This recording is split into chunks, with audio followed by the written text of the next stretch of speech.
suite, l'émission.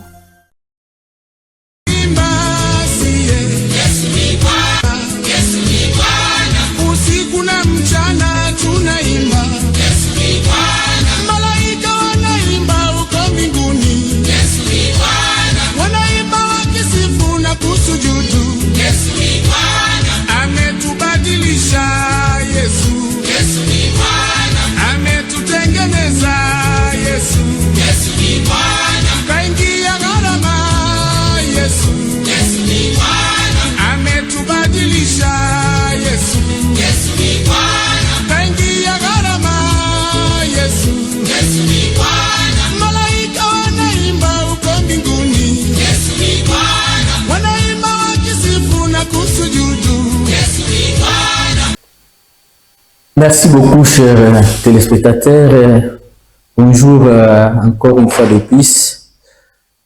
Nous sommes encore dans la joie de vous rencontrer encore cet après-midi pour vous présenter notre grande émission qui vous édifie, pas seulement vous, même votre maison, même votre famille. Cette émission vous bénit et cette émission aussi nous bénit.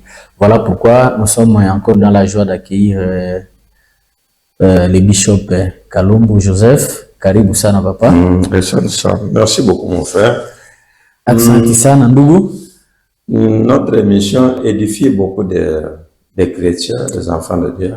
Na émission yetu iko na edifie batoto ya Mungu sana. Et ceux qui ne prient pas aussi sont concernés.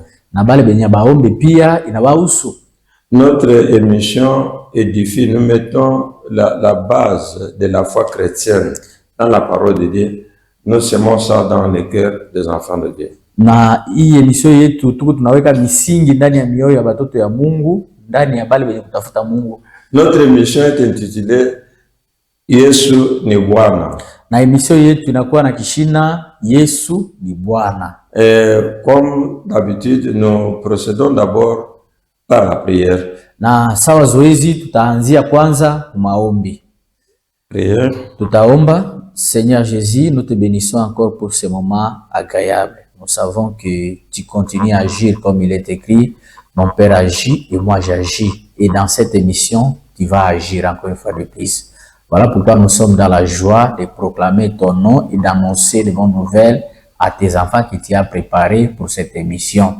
Qu'ils soient bénis, que les prisonniers soient rendus libres, que les malades soient guéris, que ceux qui ont des problèmes reçoivent des solutions en ton saint nom. Nous venons ainsi de prier. Amen. Amen. Amen. Grâce à Dieu. Sifa zimurudilie Mungu. Sans toutefois oublier ou omettre le docteur Léonard Mateboulambalame et Maman Wanto qui nous soutiennent pour l'évolution de cette émission.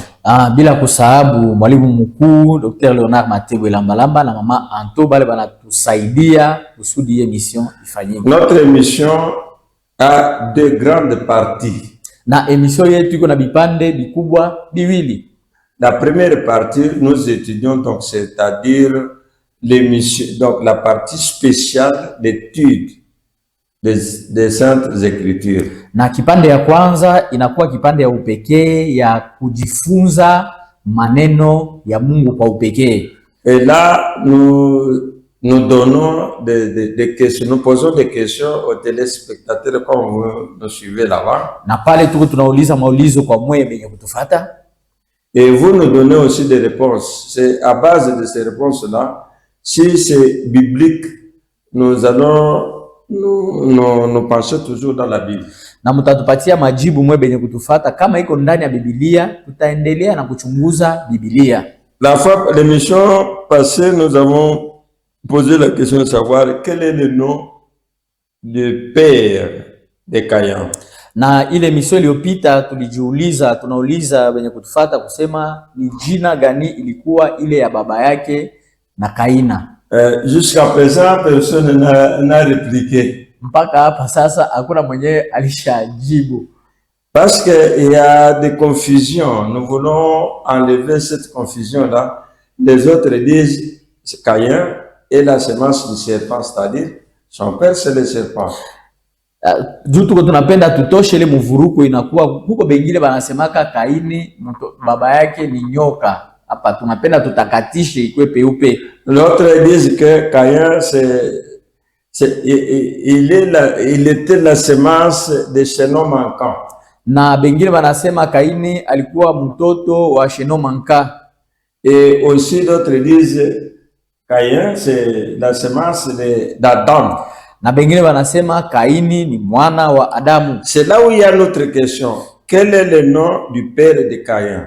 Pale ndio kulikuwa ulizo yetu ya munene ya kusema ni jina gani ilikuwa ya baba ya Kaina. Nous attendons toujours vos réponses. Ou bien si vous avez dans cette émission, si vous avez une question aussi qui peut approfondir la parole de Dieu, donc la connaissance de la parole de Dieu, vous pouvez aussi nous l'envoyer. Et puis, si vous avez aussi une réponse, retenez ça et vous nous donnez aussi. Nous allons toujours donner aux enfants de Dieu. Ni kusema tuko tunasubutisha kusema kama wewe uko na ulizo na usika Biblia unatuuliza na shie hii maulizo tunampatia kama mko na jibu mnatupatia juu tutumike pamoja. Nous sommes dans une série des enseignements sur le thème qui dit divinement averti. Tuko mwile mafundisho ya kuachana kuile kishina inasema kufunuliwa kimbingu. Divinement averti, nous avons trouvé la fois passée, je vous avais donné les noms ou bien 6 fois où Dieu dans la Bible a divinement averti des personnes. Na mara iliyopita nalionyesha ndani ya Biblia Mungu mara 6 alifunulia batu kutoka kumbingu. La première personne j'avais dit c'est Noé. Na mtu wa kwanza nalisema ni Noa. Deuxième personne c'est Moïse. Mtu wa pili ni Musa. Troisième personne c'est un vieillard que nous connaissons bien qui s'appelle Simeon. Na mtu wa tatu ni mzee ule tunajua mzuri ameitwa Simeoni. Quatrième personne il s'agit de Joseph. Na mtu wa ine ni Yusufu. Cinquième personne ce sont les mages qui étaient divinement avertis par Dieu. Batu ya tano ni bamajusi bale Mungu alibafunulia. Sixième personne il s'agit bien de Corneille. Na mtu wa sita ni Corneli ndani ya Biblia. Mais aujourd'hui nous sommes toujours sur le même message de Noé. Leo tuko mwile ujumbe moya moya ya Noa. Et la fois passée, le message n'était pas terminé. Même aujourd'hui, ça ne va pas encore terminer.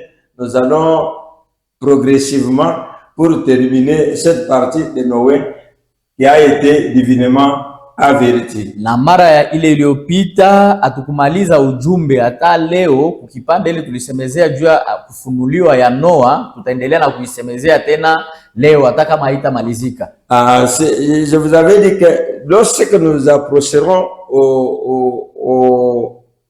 à cette grande fête des chrétiens de la Pâque, nous allons changer ou bien arrêter un peu cette série des enseignements pour continuer avec les enseignements avec la Pâque. La Pâque chrétienne. Nalisema kusema tutaendelea na hii mafundisho wakati tunafika wakati ya Pasaka tutasimamisha juu ya kuanza mafundisho ya Pasaka ya Kikristo. Et si vous avez aussi un problème particulier, na kama uko na mambo ya upekee, nos téléphones sont à votre disposition. Masimu yetu iko tayari kunipokea. Vous nous appelez, munatuita, et s'il s'agit d'intervenir avec la prière, ne bipez pas. Kama kuomba tutabiombea lakini msianze kutubipe, hapana. Je ne vais pas répliquer. Sipende sitajibu. Mettez les unités dans l'appareil. Appelez, posez votre problème. Weka unité kisha useme mambo yako. S'il s'agit de prier, nous allons intervenir avec la prière. Kama itaomba maombi, tutakuombea. OK. Pour aujourd'hui, on commence la lecture avec Genèse chapitre 6, verset 2 et verset 3 à 4. Na juu ya leo tutaanja mkitabu ya Mwanzo sura yake ya 6 mstari wa 3 mpaka wa 4. Nous lisons la parole de Dieu. Amen. Alors l'Éternel dit, mon esprit ne restera pas à toujours dans l'homme, car l'homme n'est que chair et ses jours seront de 100 120 ans, de 120 ans. 120 ans. 4. Les géants étaient sur la terre en ce temps-là, après que le Fils de Dieu firent venir vers le Fils des hommes et que leur y donné des enfants. Ce sont ces héros qui firent famés dans l'Antiquité. Amen. Amen. Sifa zimurudilie Mungu. Nous avons parlé dernièrement sur les fils de Dieu. Hapa nyuma tulizungumuza juu ya wana wa Mungu. Il y a la confusion lorsqu'on dit cette phrase écrite en Genèse chapitre 10 que nous venons de lire ici, verset 2 et 3. Kuna kwa mvurugo muile miandishi tunatoka kusoma mu kitabu ya Mwanzo sura ya 6 mstari wa 2 mpaka wa 3. Les fils de Dieu, wana wa Mungu. On trouve encore la même phrase en Job chapitre 1 verset 6. Na ile misema moja tunaikuta mu kitabu ya Ayubu sura yake ya kwanza mstari wa 6. On dit encore que les fils de Dieu se sont réunis. Banasema tena wana wa Mungu walikusanyika. Nous avons essayé de séparer un peu, de faire comprendre les fils de Dieu, les fils de Dieu. Tulipima kuachanisha na kuelewesha wana wa mtu, wana wa Mungu, watu waelewe ni nini. Nous avons dit que cette phrase, le mot ici, fils de Dieu, est donné à Jésus-Christ. Tulielewa kusema hii jina mwana wa Mungu ilipewa kwa Yesu Kristo. Fils de Dieu est attribué aussi aux anges. Na ule wana wa Mungu ilipewa pia kwa malaika. Fils de Dieu c'est attribué aussi aux enfants, aux hommes et femmes de Dieu qui craignent Dieu, qui ont l'esprit de Dieu, l'Esprit Saint en eux. Na imetolewa pia kwa wale wanakuwa na roho ya Mungu ndani mwao, roho ya Kristo ndani mwao, Roho Mtakatifu ndani mwao. J'avais essayé de faire comprendre pour que les anges sont des esprits, non pas des chairs. Na nalipenda kuelewesha kidogo kusema wa malaika wanakuwa maroho, hawana watu na mwili sawa hii hapa. Ne peuvent jamais porter le corps pour trouver le sexe. Abaweze kuvala mwili juba kuwe na ile utupu. Lorsque Dieu avait créé les créatures, na wakati Mungu aliumba biumbe, j'avais donné dans l'émission précédente que il y a 3 sortes de créatures. Na kule emission iliyopita nalimiambiaka kusema kuna kuwa biumbe 3 ya kuachana. Les créatures qui n'ont pas de sexe. Kuna kuwa bale abana na bumutu. Et il y a aussi les créatures qui ont des sexes masculins comme nous les hommes. Kuna kuwa bale banakuwa banaume sa shie. Et il y a aussi les créatures qui ont des sexes féminins des femmes. Na kuna kuwa bale bengine banakuwa banamuke. J'avais dit que le nombre des anges, donc ordre angélique, na nalizungumuza juu ya ile usawa ya kimalaika.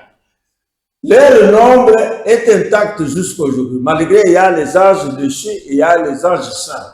Hesabu yabo inajulikana mpaka leo, ingawa kuna kwa bale balitombokeaka Mungu na bale balibakiaka waaminifu kwa Mungu. Et nous les hommes, Dieu nous a donné les sexes pour la reproduction. Na shie batu Mungu alitupatia ile tukuye banamuke na banaume juu tuzalane. Le nombre des hommes sur la terre, je pense depuis la création jusqu'à aujourd'hui, nous dépassons le nombre des anges. Na hesabu ya batu tangu tuliumbiwa mpaka leo tunapita hesabu ya malaika. Na wazia il y a aussi d'autres créatures qui n'ont pas de sexe, donc on les appelle busy. Na kuna kuwa biumbe bingine bile abina na ile buchi ya kusema banabaita ile ngambo ya kule kwabo busy.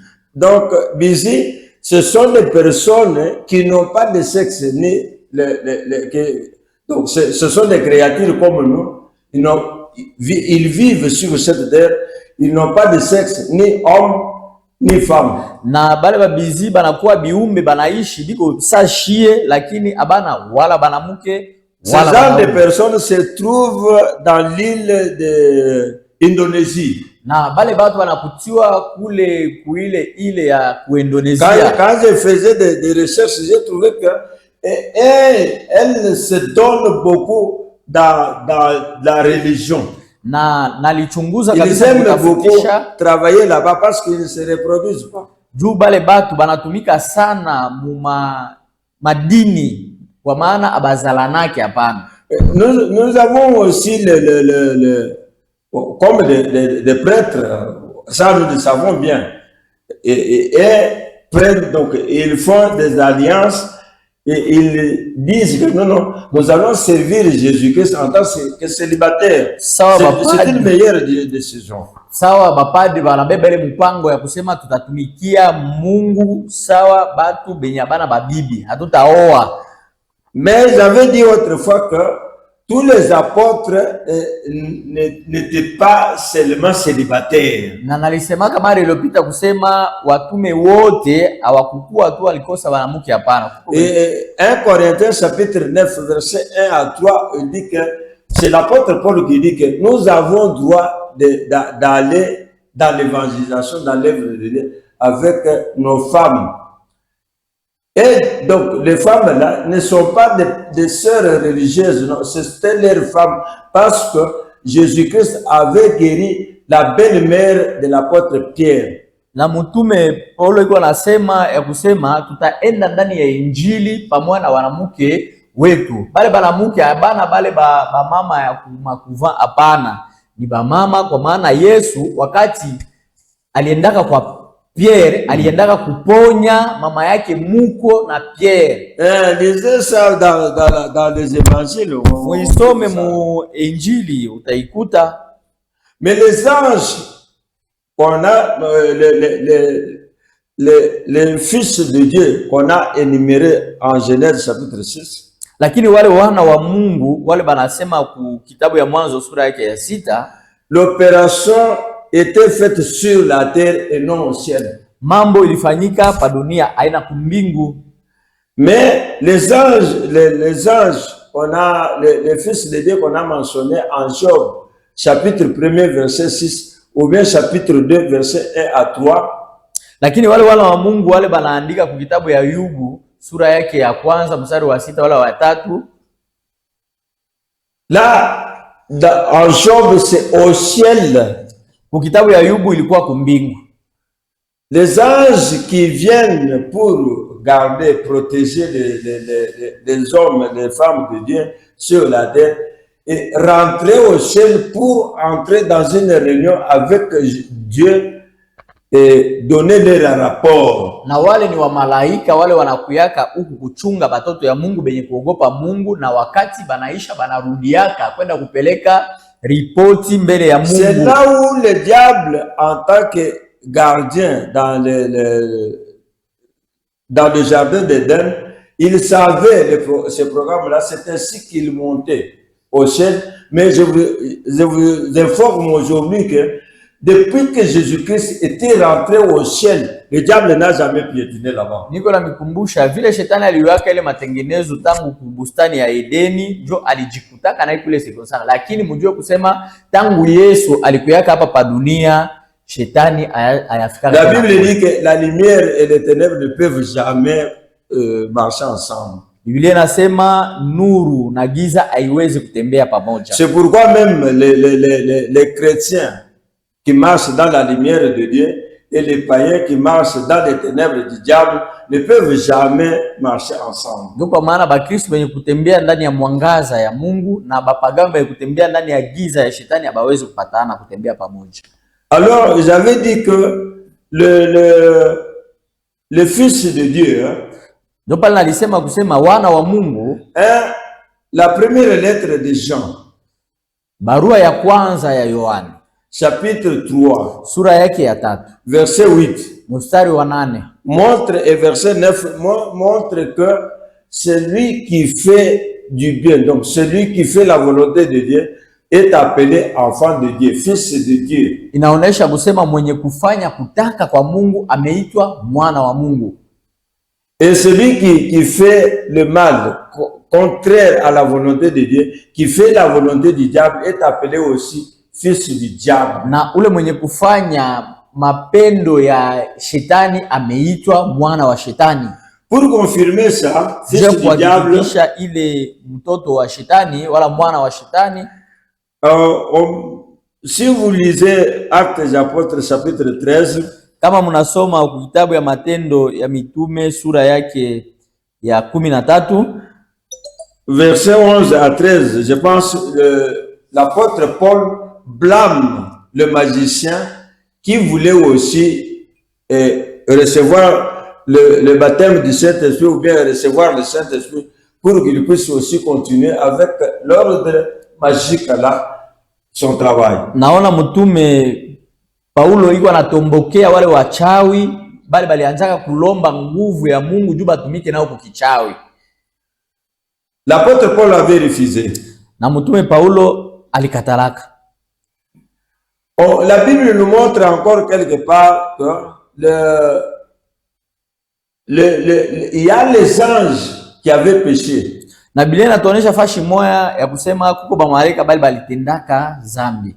Là c'est 2 Pierre chapitre 2 verset 4.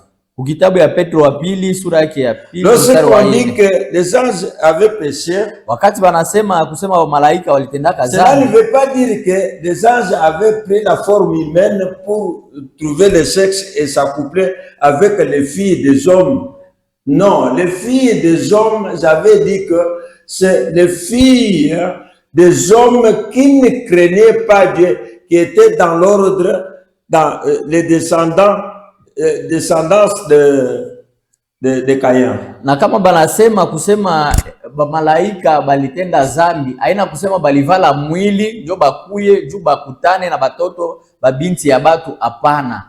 Bale uleta achanisho ya kusema bale tunaita batoto ya Mungu ni bale benye kuogopa Mungu, bale benye kwa mkizazi ya Mungu. Alors, les anges qui ne voulaient pas rester, garder leur dignité, c'est Jude verset 6, parce que Jude n'a pas de chapitre, un seul chapitre là, verset 6. Ils n'avaient pas respecté leur dignité, c'est-à-dire ils ne voulaient pas rester, être commandés par Dieu. Bale abakuitikaka kanuni ya Mungu, kutembea kufatana na mapatano ya Mungu, abakupenda njo bale. C'est ça ce qu'on dit que les anges qui avaient péché. Ni bale ba malaika tunasema, wala Biblia nasema ba malaika walitendaka. Lorsqu'ils étaient partis avec le diable, wakati balendaka na shetani, les commentateurs de la Bible disent, wa commentateurs ya Biblia wanasema, lorsqu'ils étaient partis quitter le ciel, wakati balikuwa banatoka kumbingu, Dieu avait fait un miracle pour effacer leur trône. On avait effacé ça. Na Mungu alifanyaka muujiza juu ya kuzimisha ile vitu ya enzi yao. Lorsqu'ils rentrèrent au ciel, wakati balianza kurudia kule kumbingu, personne, je peux dire personne, n'avait pas trouvé sa chaise. Hakuna ule alipataka kiti yake ya kuikalia ya enzi. Donc, ils étaient refoulés. Fukuziwaka kule kumbingu. Ils avaient réglé quelque chose. Parmi les anges dessus, katikati ya bale ba malaika bale balitombokea Mungu, il y avait aussi les méchants, les anges très méchants. Na kulikuwa bale ba malaika babaya sana. Les anges très méchants, c'est toujours en Jude verset 9.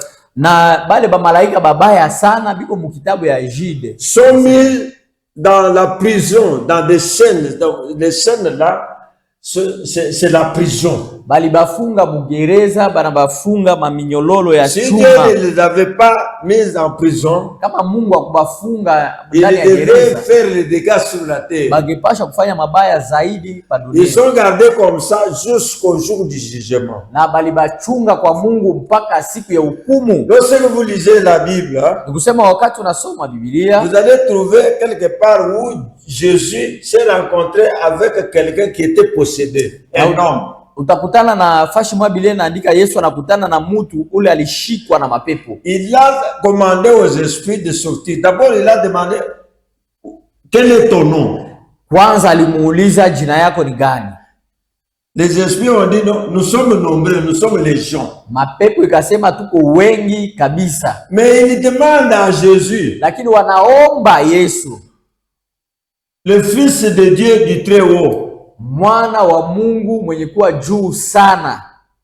pourquoi vous êtes venus pour nous tourmenter? Notre temps n'est pas encore arrivé. Juu ya nini ulikuja kutuvuruka wakati yetu hayaenea? Et là, je vous mets en garde, mon frère, ma soeur. Na hapa namfanyisha angalisho ndugu kaka na dada. Vous qui cherchez la solution chez le diable, Mwe benye kutafuta majibu kwa shetani, un jour ou l'autre, siku moja wala ingine, les démons savent, mademona inajua leur jour sera là siku yabo itakuya pour être jugé. juba hukumiwe. Le jugement, Hukumu c'est pour les mettre en dehors du royaume de Dieu. ni juba batoshe inje ya ufalme wa Mungu. Et vous qui le suivez aussi, Na mwe pia benye kubafata vous serez mis dehors. mutawekewa inje ya ufalme wa Mungu. Alors, ce que je voulais dire dans ce message aujourd'hui, Kile napenda kusema juu ile ujumbe leo, Dieu ne veut pas le mélange. Mungu apendake kumuchanga, Ne veut pas le mélange. apendake mchango. Je répète encore, Narudilia tena, Dieu ne veut pas le mélange. Mungu apendake kumuchanga. Pour garder la sanctification, même dans leur descendance ou descendants, donc Abraham lui-même, pour prendre une femme à son fils Isaac, il ne voulait pas le mélange. Ibrahimu sawa vile Mungu alisema, Ibrahimu hakupenda kuchanga vya kuchanga. Wakati alipenda mtoto wake aoe, hakupenda amuchange na kizazi ingine ile aiogope Mungu. Et là, nous allons lire quelques passages. Na pale tutasoma miandishi kidogo kidogo tu. C'est Genèse chapitre 24. Tutasoma kitabu ya N'oubliez Mwanzo. pas notre thème, divinement yake, à vérité. usisabu kishina yetu ya kufunuliwa kutoka mbingu. Dieu ne veut pas le mélange. Mungu apendake kumuchanga. Vous êtes chrétien, Uko Mkristo, vous allez chercher une païenne. unaenda kutafuta mpagano. Vous êtes païenne, Uko et vous mpagano, êtes chrétienne. uko Mkristo, Vous cherchez un païen.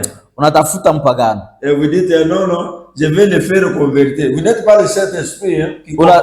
Unasema nitamubadilisha, atabadilika tu, nitamusaidia. Wewe uko Roho Mtakatifu kwa kumsaidia badilike? Vous allez vous plonger dans la prison. Utajiweka ndani ya gereza. Allons-y, papa. Nous allons lire la parole de Dieu dans le livre de Genèse, chapitre 24, le verset 2 à 3. Nous lisons la parole de Dieu. Amen. Abraham dit à son serviteur, le plus ancien de sa maison, l'intendant de tous ses biens, mais je t'ai pris ta main sous ma cuisse. Mets ta main sous ma cuisse. Weka mkono yako pa mukulu yangu. Allez-y. Et je te ferai jurer par l'Éternel, le Dieu du ciel, le Dieu de la terre, de ne pas prendre pour mon fils une femme parmi les filles des Cananéens au milieu duquel j'habite. Amen. Maintenant, pendant que le serviteur d'Abraham commençait à faire des déclarations pour jurer, na wakati sasa mtumishi wa Ibrahimu alifanya kutangaza juu ya kulapa, suivez-moi bien. unifate Vous mzuri. voyez que la main du serviteur d'Abraham est en dessous du cuisse d'Abraham. Utaona mkono ya mtumishi wa Abrahamu iko chini ya mkulu ya Ibrahimu. Pendant que le serviteur d'Abraham, le plus ancien, c'est-à-dire l'intendant de tous ses biens, Wakati huyu mtumishi wa Ibrahimu huyu wa zamani, pendant qu'il était en train de jurer, na wakati alianza kulapa, Abraham a fait ça. na Abrahamu akamfanya hivi. Vous voyez ça? Vous voyez les deux bras ici? Unaona hii mikono mbili, Ça fait une croisillon. inafanya kukutana pale katikati. Il y a un secret ici. Uko siri pale. Ici, Hapa je viendrai un jour avec le message qui dit que la bénédiction de mes croisés. Ndakuyaka siku mwana ujumbe ile nasema baraka ya mikono yenye kukutana. Donc il y a un secret ici. Hapa peko siri. Je viendrai découvrir ça un jour. Nitakuyaka kumivumbulia On siku passe. tunapita. Il a dit, il a juré. Alilapa. Maintenant, il confirme là où il était allé prendre Rebecca. Sasa anahakikisha kule aliendaka kukutana na Rebeka. Toujours en Genèse chapitre 28 maintenant. Mu kitabu ya Mwanzo sura yake ya 12 verset 1 à 2. Mstari wa kwanza mpaka wa pili. Nous lisons la parole de Dieu. Amen. Isaac appela Jacob, le bénit et lui donna cet ordre.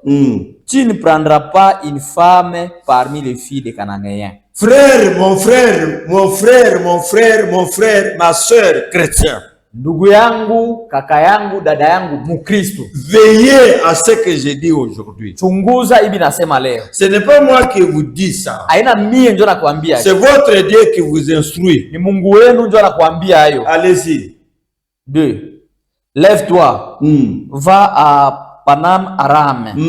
À la maison de Bethuel. Père de ta mère, et prends-y une femme d'entre les filles de Laban, frère de ta mère. Amen. Dieu ne veut pas le mélange. Mungu apendake kumuchanga. Parce que les garçons ont beaucoup d'argent. Juu huyu kiana iko na makuta mingi. Et vous prenez l'argent. Nabeba franka. Nous voulons cet homme ici parce qu'il a de l'argent. Tunapenda huyu mtu juu iko na makuta. Mais attention avec la vie spirituelle de votre fille. Lakini fanya angalisho na maisha ya kiroho ya binti wako. C'est un danger. Ni hatari. Si Dieu qui donne de l'argent, Dieu dit que l'argent et l'or m'appartiennent. Mungu yeye mwenyewe anasema dhahabu na fedha ni yangu. Nous avons beaucoup de témoignages. Moi ici, j'étais dans l'adoration à Kinshasa, dans l'église.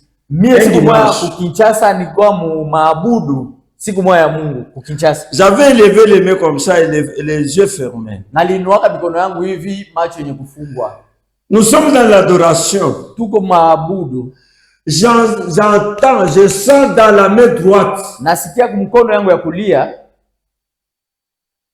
un papier. On dépose un papier dans ma main ici. Ce n'est pas dans le rêve. Je continue avec l'adoration et la main fermée. J'ai fermé. Après l'adoration, j'ouvre dans la main. Je vois un billet de $100. Autrefois, je suis dans l'adoration. La main toujours fermée. Je sens, on dépose encore un billet dans ma main ici. Je continue avec l'adoration. J'ouvre les yeux après l'adoration. Je vois un billet de $10. Alors, la parole de Dieu s'est accomplie. Sasa neno ya Mungu ilitimilika. Si vous êtes dans le besoin de l'argent, kama unalazimisha franka kaka na dada, ne va pas donner votre fille et n'acceptez pas que votre fils puisse aller prendre une fille païenne. Ushikubali mtoto wako mwanaume wala mwanamke aowe mpagani wala aoane na mpagano. Depuis l'Ancien Testament, tangu agano la kale, Abraham lui-même a refusé. Ibrahim mwenyewe alikatala. Son fils Isaac, mwanake Isaka, refusait aussi la même chose. Alikatala vile vile. Et nous voyons l'image. Na tunaona picha. En 2 Corinthiens chapitre 6. Verset 18. Ya Wakorinto wa pili sura yake ya 6. D'abord un conseil, nous revenons d'abord en Juge chapitre 14, verset 2 à 3. Tunarudia conseil. N'oubliez pas de nous donner le nom de père et de Caïn. Juge 14. Usisahabu kutoa jina ya baba yake na Kaina. Nous attendons. Juge 14, verset 2 à 3. À 3. Nous lisons la parole de Dieu. Lorsqu'il fit remonter, il le déclara à son père et à sa mère et dit: je vis à Timna une femme parmi les filles des Philistins. Prenez-la maintenant pour ma femme. 3. Son père et sa mère lui dirent: N'y a-t-il point de femmes parmi les filles de tes frères et dans tout notre peuple que tu n'ailles prendre une fille chez les Philistins qui sont incirconcis? Et Samson dit à son père, prends-la pour moi car elle me plaît. Amen. Amen. Amen. Ici, la chose venait de Dieu. Hapa mambo ilikuwa ya kwa Mungu. Si la chose vient de Dieu, Kama mambo ni ya kutoka kwa Mungu, c'est la souveraineté de Dieu. Là, je me retire. ni kutaka kwa Mungu, pale mimi natoka amo. C'est un conseil. Ni shauri tu. Lui, Samson, était circoncis. Ye Samsoni alikuwa mwenye kutairiwa. Comme Dieu ne voulait pas le mélange, Sawa vile Mungu akupenda mchango. lui, Samson, c'est la première personne ou bien le premier homme que Dieu a utilisé depuis l'Ancien Testament jusqu'à aujourd'hui avec une très grande puissance. Ni mtu wa kwanza Mungu alitumikisha tangu Agano la Kale mpaka leo na uwezo ya nguvu sana. Il est allé chez les Philistins. Alienda kwa Filistina. Les gens incirconcis. Wale walikosa kutairiwa. Et les gens incirconcis Na wale walikosa kutairiwa sont détectés, donc détestés par les Juifs. banachukiwa na Wayuda. C'est la raison pour laquelle Simeon et Lévi, Ndio kwa maana Simeoni na Levi ils étaient allés paître les troupeaux de leur père. balienda kulisha kondoo na makondoo ya baba yabo. Jacob n'avait pas seulement 12 enfants. Yakobo akukuwaka tu na batoto 12, hapana. Il avait aussi une fille du nom de Dina. Alikuwa na binti wake ameitwa Dina. Là où, dans la contrée où ils étaient, Kuile fashi balikuyaka, le chef de cette contrée-là, de ce village, tani wa ile mukini, son fils mtoto yake était allé enlever. Donc, il avait fait violence à la fille de Jacob. aliendaka kubaka kunyanganya binti wa Yakobo. Jacob avait gardé silence. Yakobo akikala kimya. Maintenant, quand ses frères, ses grands frères sont venus, Sasa sawa bakubwa yake balikuyaka, Jacob leur a parlé de ce qui s'était passé. Yakobo akabambia bile bilipitikanaka. Ils avaient pris la décision de tuer tous ces gens-là, les hommes-là. Na balibebaka mpango ya kwenda kuua bale batu yote. Pourquoi? Parce qu'ils étaient incirconcis. Juu ya nini tu? Basi bale balikosa kutairiwa. Il y a aussi l'incirconcision. Kunakuwa ile kukosa kutairiwa, Celui qui n'a pas Christ en lui, ule mwenye anakosa Kristo ndani mwake. il est incirconcis spirituellement. Mukiro anakosa kutairiwa. Mais celui qui a le Saint-Esprit en lui, Lakini ule mwenye kuwa na Roho Mtakatifu ndani mwake, il est circoncis spirituellement. ametairiwa mukiro. Là, je ne parle pas sur les circoncisions spirituelles parce que j'en ai déjà subi dans mon cœur. Na siseme juu ya kutairiwa mukiro kwa maana mie moyo wangu lishakafanyika vile. Mais ils avaient monté un coup. Lakini balitengenezaka mambo moya fulani. Ils avaient mal compris, donc ils étaient en colère. Balielewaka ile kutairiwa mubaya, balikuwa mukasirani. Ils ont dit, Wakasema pour qu'ils puissent prendre notre fille, hein, juu abebe binti wetu, faisons seulement ça. tufanye tu hii. Parlons avec eux. Hein. Tuongee nabo. Et ils ont parlé avec Amon et son fils pour qu'ils puissent être circoncis comme eux. Ils avaient montré de se déshabiller. Ils n'avaient pas eu honte de leur montrer leur humilité. Na alifungulaka kaonesha utupu wabo, akusikiaka aya. Vous voyez comment nous sommes, nous tous les hommes, nous sommes comme ça. Unaona vile shibote banaume tunakuwaka. Ah, ils ont accepté. Baliitika. Et ils étaient circoncis. Na bakamtairi. 3e jour. Siku ya tatu. 3e jour. Siku ya tatu. Ils étaient atteints de douleurs graves. balishikwa na machungu sana. Troisième jour, Siku ya tatu ils n'avaient pas la force de prendre même n'importe quel instrument pour travailler. ile taifa ikukua hata na nguvu ya kubeba hata chombo moja ya kutumika nayo. Et ils étaient mis entassés dans un quartier, dans une maison, donc quelque part. Na baliwekiwaka ndani ya nyumba moja fashi moja C'est fulani. ainsi que Simeon et son frère Lévi sont venus tuer tous les hommes. Njo pale kwenye Simeoni na Levi baliwaka bale. Dieu ne veut pas le mélange. Mungu apendaki kumuchanga. Dieu ne veut pas le mélange. Mungu apendaki kumuchanga. Divinement à vérité. Kufunuliwa mukimbingo. Nous vous disons aujourd'hui, Tunamiambia leo, vous êtes divinement avertis mumefunuliwa kutoka pour que kumbingu vous soyez circoncis spirituellement. kusudi mutairiwe mukiroho. Nous sommes dans une année décrétée, l'année du Saint-Esprit.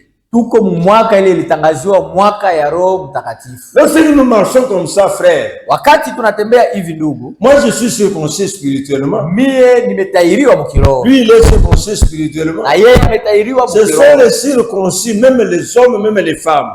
Ni bale benye kutairiwa hata Ce sont banamuke ces wala personnes-là que Jésus reviendra prendre. Il y a un secret, frère. ni bale njo benye Yesu Nous ne sommes pas les mêmes. Kwa siri ndugu, Même hatuna nous pamoja. travaillons ensemble. Hata kama tunatumika Même pamoja, nous prions hata ensemble. kama tunaomba Nous pamoja, sommes différents. Au tunaachana. ciel, Mbingu on voit la différence. naona achanisho. Acceptez Kubali que vous soyez circoncis spirituellement. utairiwe mukiroho. Aujourd'hui, Leo à la fin de ce message, mwisho ya hii nous ujumbe allons prier, demander à Dieu, même si vous êtes concerné par ce message, tutaomba Mungu hata kama hii ujumbe na kuhusu vous voulez entrer aussi, contracter le mariage, tunapenda kuingia ndani ya ndoa, nous allons prier. tutaomba. Mais si vous avez encore d'autres suggestions, Kama uko tena na ingine mania, appelez-nous. utuite. Son numéro, il est permanent ici à l'église. Namba yangu hii niko hapa permanent pa kanisa. Namba Donnez-le. yangu, mon numéro c'est 097 86 084 54. Je répète, Répétez. 097 86 084 54. Ok. Mon numéro est 097 224 224 96 96 94. Je reprends. 94 narudilia 097 097 224 224 96 96 94. 94. Appelez-nous, Mutuite, donnez votre suggestion. leta mawazo yako, Même mambo vous qui yako. nous suivez à la radio RTIV. Hata mwenye benye kutufata ku radio Je RTV. pense fréquence de la radio c'est 88.2. Fréquence ya radio yetu ya RTV ni 88.2. Appelez-nous, nous Mutuite, sommes à votre disposition. tuko mu disposition yenu Divinement averti. kufunuliwa mukiroho. Divinement averti. Kufunuliwa mukiroho. Cherchez le mariage dans la prière. Tafuta ndoa ndani ya maombi. Ne soyez pas distrait, ne soyez pas distraite, mon frère, ma soeur. Ushilengame kaka yangu, dada yangu. Pour aujourd'hui, Juu ya leo, le message continue. Nous allons conclure le dimanche, le 8. ujumbe inaendelea, tutaweka mwisho. Nous ya allons ujumbe. voir maintenant en détail Tutaona hatua kwa pourquoi Dieu hatua. avait averti Noé. Juu ya nini Mungu alifunuliaka, Il y alitangulia a beaucoup kuambia de Noa. choses là à décortiquer. Kunakuwa mambo mingi ya kuendelea Si kujifunza. vous êtes averti divinement par Dieu, Kama umefunuliwa mkimbingu kupitia Mungu, je peux dire que c'est un colis. naweza kusema inakuwa sa kifurushi, Mais quand vous déchirez ce colis, lakini wakati unapasula ile kifurushi, là-dedans, il y a beaucoup de choses qui doivent vous aider dans votre vie. mule ndani muko bitu mingi itakusaidia mu maisha. Nous allons prier pour les gens, les garçons et les filles qui aspirent au mariage. Na tutaombea kwa kaka na wadada wale wanatumainia kupata ndoa, kuingia ndani ya ndoa. Et après ça, si Dieu vous bénit, mon frère, ma sœur, appelez-nous aussi pour nous donner votre témoignage. Na kama Mungu anakubariki kaka na dada, utatuita juu ya kuleta ushuhuda yako. Prions. L'Éternel Dieu Tout-Puissant, nous avons parlé de votre part. Nous avons compris ta parole, Seigneur. Accepte maintenant mon frère et ma soeur qui aspirent au mariage. Et souvent et partout, si le mariage est bafoué, déstabilisé par le diable, na mara fasi yote wakati ndoa imeharibishwa na shetani, même l'église tout entière, même l'église locale, Seigneur, hata kanisa hii tuko nayo Bwana, elle est déstabilisée, nayo inavurushwa. C'est pourquoi je recommande mon frère chrétien et ma sœur chrétienne entre tes saintes mains. Ndio kwa maana natoa dada yangu Mkristo na kaka yangu Mkristo mikononi mwako. Accorde-le une grâce particulière pour contracter le mariage heureux. Umufanyishie neema ya upekee apate ndoa ya heri. Que mon frère trouve une femme qui doit l'aider dans son ministère. Ndugu yangu apate mwanamke mwenye atamsaidia ndani ya huduma. Fais grâce à une fille. Ufanyie neema kwa huyu binti. Qu'elle trouve un mari chrétien dont son nom se trouve dans ton livre de vie. Apate bwana Mkristo mwenye jina yake na kutiwa ndani ya kitabu yako. Père Céleste, Baba wa mbingu, que mon frère ou ma sœur ne trouve pas une pierre d'achoppement pour le mariage. Huyu kaka yangu na dada yangu ashikute jiwe ile ya kumfanya. Accorde-le cette grâce particulière, Père. Mupe neema ya upekee pour la continuité de l'évangile. Que le Saint-Esprit, Seigneur, les utilise tout au long de leur vie sur la terre. Au nom de Jésus-Christ, je t'ai ainsi prié. Au nom de Jésus, Amen. Amen. Amen. Amen. Amen. Merci beaucoup. Merci. Ametubadilisha Yesu.